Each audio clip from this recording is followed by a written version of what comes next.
Okay, let's take a look at this Volkswagen air-cooled engine. It's 2276 stroker. Just going to lift the lid off of it here and we can take a look at some of the cool stuff on the inside. Just finished doing having the case all put together and then adjusting the barrel heights to get me the correct clearance volume I was looking for the compression ratio on the engine. So one more time to take it apart, and then once I take it apart I can have a look at any other stuff that needs to be done on the inside, cleaning, anything like that. So set this out of the way and we can have a look at what's going on in here. So this is the rotating assembly. One of the things I did when I had the case half together is, if you notice here, that the cam bolts are machined down. They're not machined down, but I've ground them down to past the back of the pump, because the pump, when it sits in there, the end of the drive sticks out a little bit and it gets real close to these gears. So based on end play and any wear that happens, then it's potential that it could touch down. So I just wanted to eliminate that and give myself quite a bit of clearance there on every single one. So I installed the cam gear, torqued it on, and then I went and I shaved some of them off of there. So a lot of clearance and stuff got to go on in the block here. Let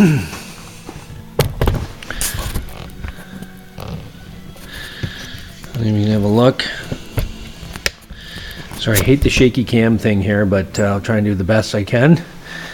So you can see here I've got I think it's a 4340 chromoly scat crankshaft in this thing.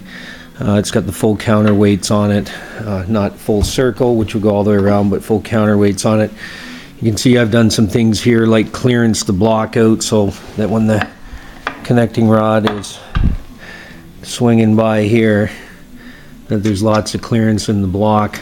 So sometimes they say that makes the block pretty soft here, but you just don't go down too far if you got to do things like that, right? So as my camera fades away on me here, let's lock. So these are the I-beam connecting rods that I think it's SCAD also offers here. And they got a nice bronze bushing in the top, very nice fit, machine cut on the bottom, and some nice ARP bolts. So the next thing I'm going to do here is take the crank out.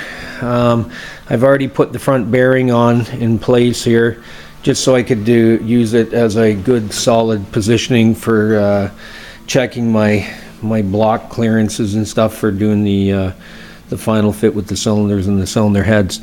So now I'll pull this apart, clean it out one more time, and then go ahead and check for one last clearance, which will be the lifter clearance. And I'll probably do a video on that to make sure that there's enough room at the lifter when it's on outer base circle, or pardon me, base circle, so that it's got, I think it's supposed to be 100 and something thou, and that just allows for that erratic movement in the valve train, lots of clearance there. Anyways, so that'll be the last thing I got to measure. So kind of a nice setup here with all those good parts, and again, a lot of clearance and going on the inside of the case to actually get that crank. So that's a 82 millimeter crank, 94 millimeter pistons.